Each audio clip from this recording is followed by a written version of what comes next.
నిన్నటి కథలో కరటకుడు దమనక శత్రువులు వినయం నటిస్తూనే సమయం దొరక్కనే దెబ్బతీస్తారు. తన వాళ్ళని చంపిన గ్రద్దల మీద తెలివిగా పగ తీర్చుకున్న తెలివైన కాకిలా ఆలోచించాలి ఎవరైనా అన్నాడు కరటకుడు. ఎవరా కాకి, ఏమా కథ అని అడిగాటుగా దమనకుడు. ఈరోజు చెప్పుకుందాం ఆ కథ. ఇలా చెప్పసాగాడు కరటకుడు. ఒకానొకప్పుడు నల్లమల అడవులలో ఓ పెద్ద వేగ చెట్టు ఉండేది. ఆ చెట్టు కొమ్మల్లో గూళ్ళు కట్టుకొని కొన్ని కాకులు నివసిస్తూ ఉండేవి. ఆ కాకుల రాజు పేరు కరివర్షణుడు. అతడంటే మిగిలిన కాకులకు అమితమైన భక్తి, గౌరవం ఉండేవి. చెట్టుకు దూరంలోనే ఓ కొండ గుహ ఉన్నది. ఆ గుహలో కొన్ని గ్రద్దలు జీవిస్తూ ఉన్నాయి. వాటి రాజు పేరు భీరవర్షునుడు. కాకులకు గ్రద్దలకు ఏ కారణం లేకుండానే శత్రుత్వం ఏర్పడింది. అది రోజు రోజుకు ముదిరిపోయి పగగా మారిపోయింది. ఇలా రోజులు గడుస్తూ ఉన్నాయి. ఒకరోజు భీరవర్షుడు అంటే గ్రద్ద రాజు తన పరివారాన్ని పిలిచి, ఈ రాత్రికి ఆ కాకుల మూకలను చంపిరండి అంటూ ఆజ్ఞాపించాడు. ఆ గద్దలన్నీ కూడా అర్ధరాత్రి పూట పోయి కాకులు నివాసం మీద దాడి చేశాయి. పాపం గాఢ నిద్రలో ఉన్నటువంటి కాకులన్నీ దాన్ని దొరికినట్లుగా చంపి నానా బీభత్సం చేశాయి. కరివర్షణుడు మరియు కొన్ని కాకులు మాత్రం ప్రాణాలతో భయపడి దూరంగా పారిపోయి దాక్కున్నాయి. కరివర్షుడితో పాటు ఆ కాకుల మంత్రి కూడా ప్రాణభీతితో పారిపోయి దాక్కున్నాడు. అతని పేరు జ్ఞాననేత్రుడు. అతనికి మనసులో గర్దల మీద పగతో రగిలిపోతూ ఉన్నాడు. అందుకు తగిన ఉపాయాన్ని ఆలోచించి కరివర్షణుడితో, రాజా, మీరు ఈ అడవి చివర ఉన్నటువంటి దేవాలయంలోని చెట్ల మీద కాలక్షేపం చేయండి.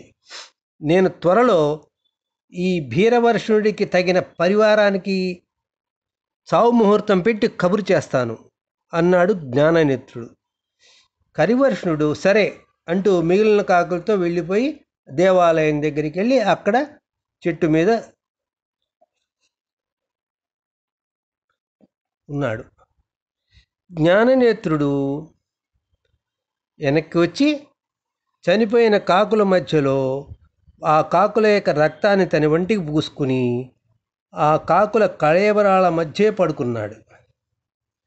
చనిపోయిన కాకులను చూడటానికి భీరవర్షుడు తన పరివారంతో వెంటబెట్టుకుని వచ్చాడు. కాకుల మృదయం మధ్య పడుకున్న జ్ఞాననేత్రుడు మూలుగుతూ నటించసాగాడు. అది విన్న భీరవర్షుడు దగ్గరికి వచ్చి చంపబోయాడు. అప్పుడు ఆ కాకి, రాజా, నన్ను క్షమించండి, నన్ను కరుణించండి, నేను ఈ కాకుల మంత్రిని, మీతో విరోధం వద్దని సంధి చేసుకుందామని బతిమిలాడి చాలాసార్లు చెబుతూ ఉండేవాణ్ణి. మా కరివర్షుడు వినలేదు. మీలాంటి బలవంతుడితో శత్రుత్వం పెట్టుకుని మా జాతి వారికి చావుకు కారణమైన మా రాజు ప్రాణభీతితో పారిపోయాడు, పిరికి పంద అని మూలుగుతూనే చెప్పాడు.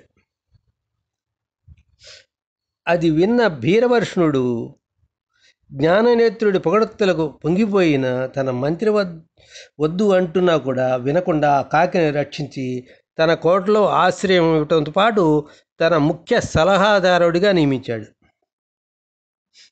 ఒకరోజు గ్రద్దలన్నీ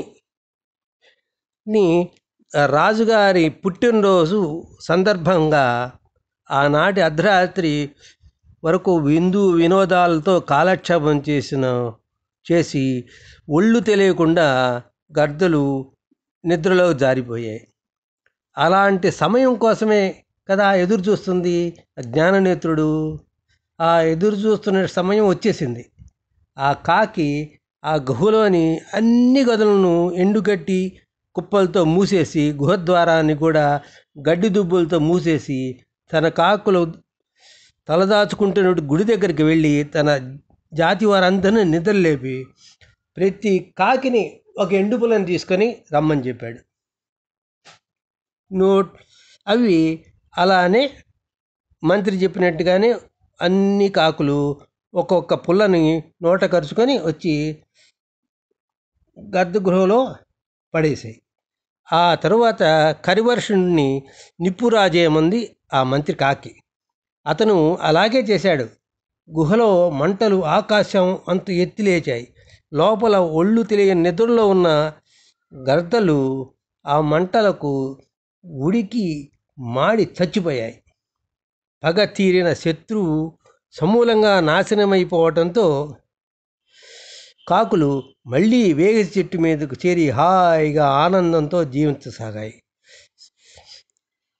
ఈ విధంగా కరటకుడు దమనకుడికి కథ చెబుతూ, శత్రువుని ఆదరిస్తే ఇలాంటి ప్రమాదం వస్తుంది కనుక శత్రువుకి ఎప్పుడూ చోటు ఇవ్వరాదు. ఒక్కసారి అలా శత్రువుతో స్నేహం చేసి కూడా జాగ్రత్త పడిందో ఎలుక అన్నాడు కరటకుడు. ఎవరా అలుక, ఏమా కథ అడిగాడు దమనకుడు. ఆ ఎలుక ఎవరంటే రేపు చెబుతాలే.